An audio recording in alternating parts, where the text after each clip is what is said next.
Well, they're all smells from where I grew up. Oh. So Swaziland has the best dope on the planet. Is that right? Oh yeah, I can testify to that.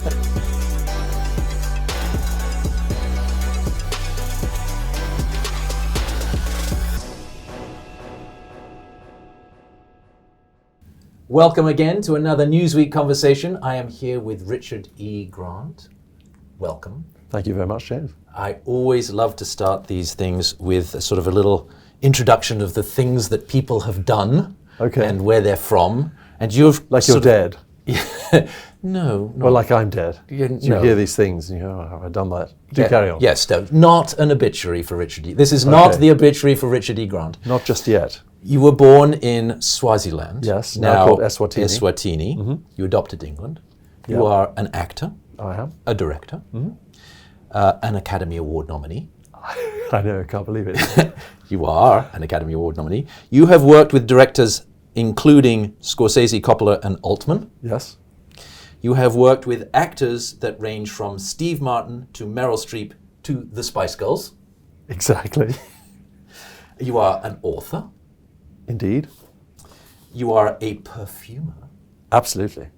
So I thought we would start by your early career because it's so recent. Mm-hmm.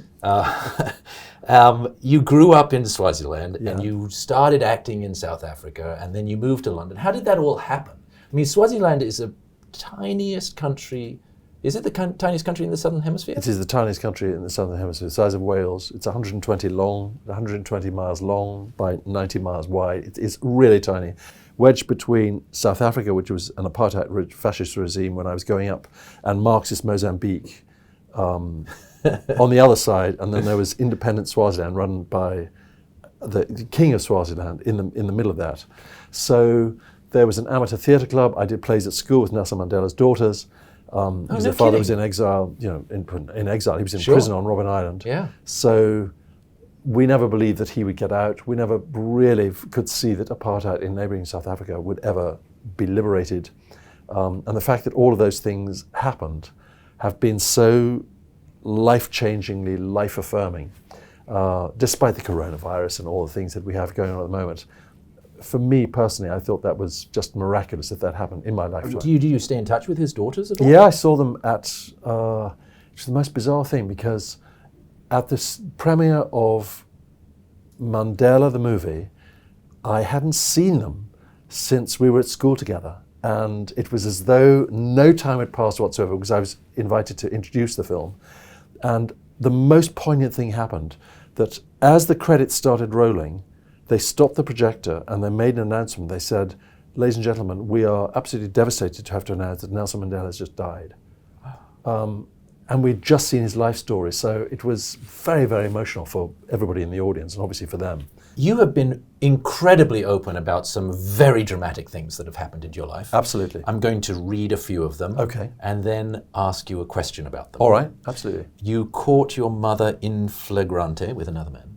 Yes, when I was 10 years old, woke up on the backseat of a car when I was supposed to be asleep coming back from a cricket match during the day and inadvertently witnessed my mother on top of my father's best friend, which then subsequently led to their very acrimonious and bitter divorce. Which you have gone on record as saying drove your father to alcoholism. It is true, yeah.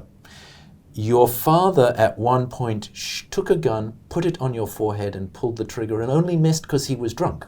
That's right, but I had provoked him because I was 15 and had emptied a crate of Scotch whiskey to try and stop him drinking. I misguided belief that if I emptied it all out. Johnny Walker, and he drank a bottle a night, and I knew at 9 o'clock that's when you knew that the Jekyll and Hyde moment happened, that he turned from being a very charming, articulate, erudite man, very well read and witty, into an absolute monster capable of terrible violence. And when he discovered me emptying all these bottles out, I'd got to the very last bottle and put a gun here, and I ran as I could feel the cold butt of the gun, and I ran out and hid in the garden. And we had a pool, and he flicked on the lights, and so he saw me, and then came right up to me and said, "I'm going to blow your fucking head off," and put the thing here. And I said, "Go on, shoot me, just get it over and done with." And then as he pulled the trigger, he he obviously, because he was so drunk, lurched, and the gun went off, and then he turned it on himself and missed again. Oh my God. Yeah, I ran away from home for about a week, I think, before I could be persuaded by my stepmother to come back. But again, like anybody who has dealt with addiction in your family, the person that I knew and loved wasn't this monster that came out of the genie in the bottle, as it were. So by day, he was so full of remorse and so devastated by what he'd done. He couldn't even remember what he'd done half the time, and he used to black out. That is who I remember, and you forgive, automatically, because you see that it's really cost him. What interests me about that is that at some point that came back to bite you when you went into therapy. Yeah, I had a nervous breakdown when I was 42, and So it took you all the way to 42 before... Yeah, I was very, very angry. I was estranged from my mother, and my father died when I was 25, when he was 53 years old. And I got to the point where I was so splenetic with unresolved rage about this that I thought that I was paralyzed. And my wife said, "You're not paralyzed." I said, "I can't get out of bed. I can't." And she pinched my leg. She said, "Can you feel that?" I said, "Yes." She said, "Well, you can get out of bed." I said, "I can't." So she called Steve Martin, who had a brilliant psychoanalyst called Christopher Bolus, who's still alive, and he worked between California and London. And I went to see him the next day, and I spewed up my life story, and he made 5 connecting points about what had happened, and it completely liberated me, because he said, essentially, you're 42 years old, you have a 10-year-old daughter, and your father was 42, he got cuckolded very publicly by your mother, he then began drinking, drank himself to death, unrequited love for my mother, and you were 10 years old. So he said, subconsciously, you're kind of in that position of where your father was. And light bulbs just went, it was like sparklers going off my head. And having walked to his office with leaden legs, I then literally skipped, like as in the Wizard of Oz, all the way back down the hill to the tube station. And then, one session and you were cured? No, one session, and then I saw him once a week over 18 months, and he was very insistent that I form a rapprochement with my estranged mother. And we somehow, through fax and phone, whatever, we found a way to do it. And she, when I finally met her and told her what I'd actually seen, which I'd carried this toxic secret all these years. She didn't know? She didn't know that I knew. And I told her, and she leant forward, and this terrible gut-wrenching sound came out of her, and she said 3 magic words: "Please forgive me." And in that instant, I did, and this weight that I'd been burdened with for all these years psychologically evaporated. And I now speak to her. She's 89. I speak to her once a week on Skype, because she still lives in Africa. So this has absolutely confirmed in my heart and head that secrets are, by their very nature, toxic. And once everything's in the open, you can't be hurt in the same way, because you're not having to hide anything or protect anything, because it's all out there. You don't have to pretend that your father's sober or that your mother isn't as other people see her. So I found that very liberating. Yeah, and I wanted to ask you about it because I feel like in my lifetime, in our lifetimes, we've become much better about seeing people who can help us. Yeah. But Oprah Winfrey. There's so much more we can go. But Oprah Winfrey, I think, more than anybody, pioneered that you could talk about your feelings without it being masturbatory or somehow degrading. Right. And that, because her shows in England so much, it has led to a watershed that's happened in English life as well, so that you now have a situation where the youngest members of the royal family and the future King of England are talking about mental health in a way that's inconceivable. 2 decades ago. Yeah. So, you know from your troubled childhood in London that rage and that anger, if there's no vent for it, awful things happen. It's not good for a nation's psyche, because it's not good for an individual's psyche, in my view. Yeah. Anyway, proselytizing over. We're going to talk about your current project in a bit, but before we do that, I want to talk about sort of the cult classic that's sort of one of the first things you ever did with Nail and I. Mm-hmm. Do you ever rewatch it?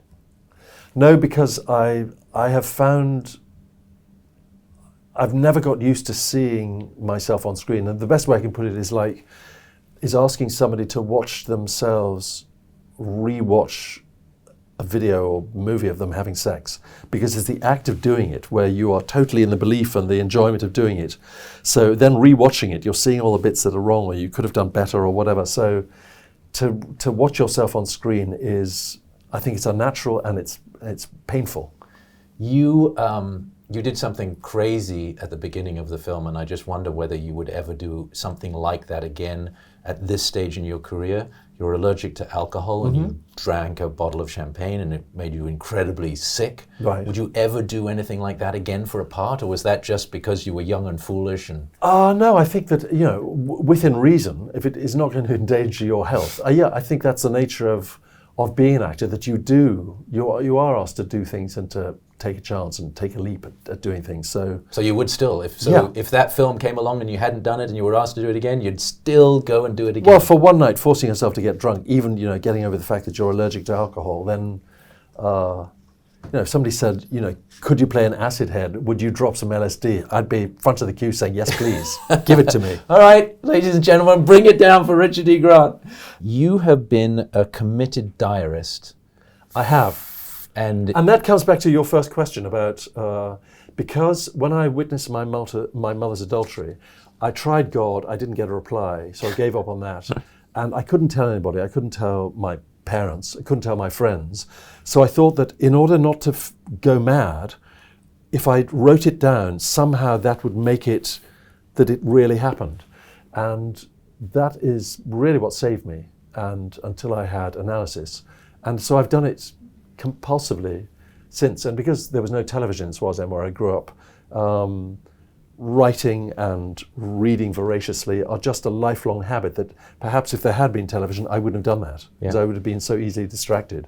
So yes, I have. And weirdly, because from where I started, which is such a tiny country with one cinema that played 2 movies a week, no television, as I said, to end up working in Hollywood and to have worked with the people that I've met and the places that I've been, even sitting here in the Newsweek building, writing about it, there's still a part of me that feels about 14 years old, going, today I met and then I did this, and then I saw the World Trade Freedom thing, and it still seems it's a way of making it feel real. So that's the impulse to do so. There's a couple of things about that. One, you've really, I think, already answered, which is most people keep their diaries private. You made movies, wrote books about them. I mean, yeah. So true. Obviously not, for reasons you've explained. But then it's a fairly different process than acting. I mean, writing. Is it very complementary? Do you get something very different out of it? I think that there's always this misconception that actors are liars because you're saying somebody else's words, but you have to find the truth of what those words are. Otherwise, an audience wouldn't believe you. Right. So that is the contradiction in that. Also in a diary, it's completely uncensored, and when I wrote them, up until it was only on Robert Altman's pret-a-porter, called Ready to Wear film here about the fashion industry in 1994, that when they were doing the making of movie, somebody said, "We've heard that you keep a diary. Could you give us your on-set diary that we could put in the book?" And because that happened, English newspapers then got hold of me and said, "Do you have any more of these?" Because they published this article about pret-a-porter, or Ready to Wear. And then there was a bidding war to get all my film diaries from Withnail going through to, I think the last one I'd done at that point was Spice World the movie. So it was a thing of never having any intention or idea that they would be publishable. And because these were specifically film diaries, you do go on the trajectory of somebody who is wide-eyed in Babylon, who's never made a movie in their life, which I was when I was 29 in Withnail in 1986, to then ending up working with Altman, Coppola and Scorsese on Dracula, The Player and Age of Innocence in the early 90s. And then, 1994, from the sublime to the ridiculous of working with the Spice Girls. So you get somebody who's gone from middle of nowhere to London, then to Hollywood. And so you get a kind of rake's progress, as it were. So that's how it came about. And the editors decided, and libel lawyers, what could and couldn't be in the book. But I never, as you can tell, I don't censor anything. I just, whatever comes to my head comes out. Yeah, I'm getting that impression. So, and you pay for that because some people take umbrage and say, well, you wrote that I was wearing a yellow sweater on that day and it was actually mustard. And okay, it was mustard, I'm sorry. You are a crazy Barbra Streisand fan. I am, absolutely. I have been since 1969 when I was 12 years old. What makes a 12-year-old love Barbra Streisand? I had seen her, because the first movie that I saw her in, my parents had a record, so I knew the sound of her voice. And I saw Funny Girl in May 1969. And because it was a rag to riches story of an outsider who made it, who didn't look conventionally like other movie stars. And I'd seen, in the year later, Donald Sutherland, who also came from a town in the middle of Canada, had a very long face, was gangly. And I thought, well, these are two role models that, if they can be actors, then I can try and be an actor. And then when I saw What's Up Doc, when I was a teenager already, I had a complete hormonal storm when I saw Streisand in What's Up Doc, because I thought she was unbelievably sexy and beautiful. So that was it. That sealed the fate. Because you had a statue made of her. I have. I've had a sculpture that's 2 foot tall in my garden, and I met her many times last year. And does she ask you to keep 500 feet away, or are you allowed to? She may do now that I'm aware of. Maybe there's a restraining order. No, I had a 2-hour conversation this close to her. Oh wow! At Donna Karen's house. And she doesn't think you're crazy? She did say to me when I told her that I'd commissioned this sculpture. She said, "You're insane." And I said, "Yeah, I know." She said, "No, you are insane." And I said, "Well, I originally wanted to make it 12 foot high, just over her nose." And my wife said, "That is too much." No, I love her. She knows that. Unrequited, unsullied, pure love of another human being. That's what it is. It's fantastic. Yeah. It is fantastic. To go to another extreme, you've been in Star Wars. I have. And I began the year with an Oscar nomination last year on Golden Globe, and I ended up being in the final Star Wars movie that's taken over $1 billion. That's a good year. Unbelievable ride. That's never going to happen ever again. So I was very aware of every calibration of the entire journey. Were there any scenes that didn't make the final cut that you wish in Star Wars? In Star Wars, just one right at the beginning. There's a battle scene with Kylo Ren fighting off everybody in this burnt out snowscape with burnt out tree stumps. I remember it. And Donald Gleason and I had a conversation at the beginning of the movie which established our status towards each other and relationship to Kylo Ren, and that was cut for whatever reason. Yeah. So that was the only thing. Yeah. So let's talk about your newest project, Dispatches from Elsewhere. Yes. So I saw the first episode, which struck me, I'm going to ask you how you would describe it, or to tell me how I got it wrong. It struck me as a cross between Twin Peaks and the Magus. Okay. What did you? That sounds great. I don't really understand. I know that I play a kind of. Was this based on a documentary called The Institute that was about a cult that occurred in San Francisco 10 years ago, in which a man was a kind of puppet master, which I play, trying to control a disparate group of people who, in this situation, in this series, are played by Jason Segel, who created and plays the lead in the story, Sally Field, Andre 3000, and a young actress called Eve Lindley. And their lives, they go on a kind of journey quest that is controlled by my character through different media outlets. And then they are also kitted out with virtual reality headsets in which they have, which is what this character I play is genius, has enabled them to go back in time into their past, which is what I would love to be able to do. Because then you go in as a controlled, sorted, evolved, middle-aged person. I didn't realize this was based on something that actually happened. Yeah, it is. Wow. Yeah. So Jason's taken that as the springboard for the story, and then created that. So I haven't seen it. So I know I know as much. Oh, because you don't really. like to watch what you've done. Yeah. Well, you're fabulous. Thank you. I'll take your word for it. If someone was thinking about watching it, what would you tell them? What would you tell them is the reason to watch it? I think that